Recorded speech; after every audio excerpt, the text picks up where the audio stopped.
ನಿನ್ನೆ ರಾತ್ರಿನೇ ಏನು ಹೇಳಬೇಕು ನಾನೆಲ್ಲ ಹೇಳಿದ್ದೀನಿ. ಏನಾದ್ರು ಇದ್ದರೆ ಖಂಡಿತ ನಿಮ್ಮನ್ನ ಕರಿತೀನಿ.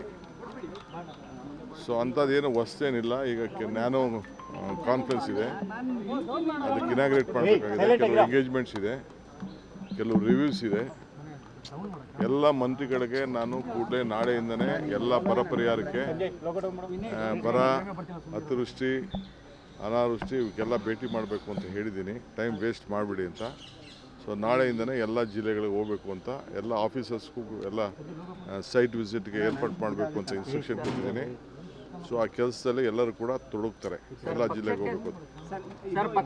ಸಾಮೂಹಿಕ ರಾಜೀನಾಮೆ ಕೊಡಲಿಕ್ಕೆಲ್ಲ ಮುಂದಾಗಿದ್ದಾರೆ ಸರ್. ಯಾರು ನೋಡಿ, ರಾಜೀನಾಮೆ ಕೊಡೋರು ಇವೆಲ್ಲ ರಾಜಕೀಯದಲ್ಲಿ ನಡೀತಾ ಇರೋದು.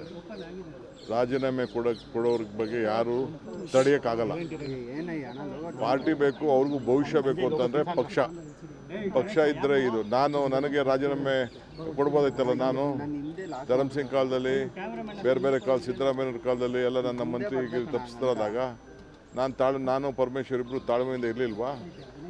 ನೆನ್ನೆ ಯಾರು ಹೇಳಿಲ್ವಾ? ನಾನು ವೀರೇಂದ್ರ ಪಾಟೀಲ್ ಕಾಲದಲ್ಲಿ ಬಂಗಾರಪ್ಪನವ್ರಿಗೆ ಕೊಟ್ಟಿರಲಿಲ್ಲ, ಖರ್ಗೆ ಸಾಹೇಬ್ರಿಗೆ ಕೊಟ್ಟಿರಲಿಲ್ಲ, ಧರ್ಮಸಿಂಗ್ಗೆ ಕೊಟ್ಟಿರಲಿಲ್ಲ.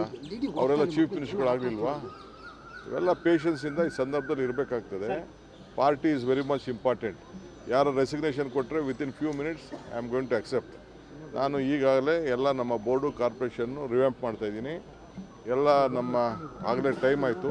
ಎಲ್ಲರಿಗೂ 2 ವರ್ಷ ಅಂತ ಮುಂಚಿತವಾಗಿ ನಾವು ಹೇಳಿದ್ದು, ಮಂತ್ರಿಗಳಿಗೂ ಹೇಳಿದ್ದು. ಅದನ್ನು ನಾವು ಮುಂಚಿತವಾಗಿ 2 ವರ್ಷ.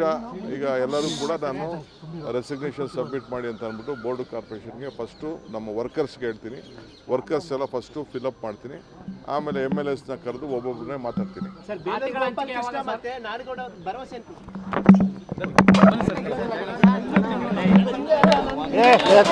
ನೀನು ಕರೆಕ್ಟಾಗಿದ್ದೀನಿ.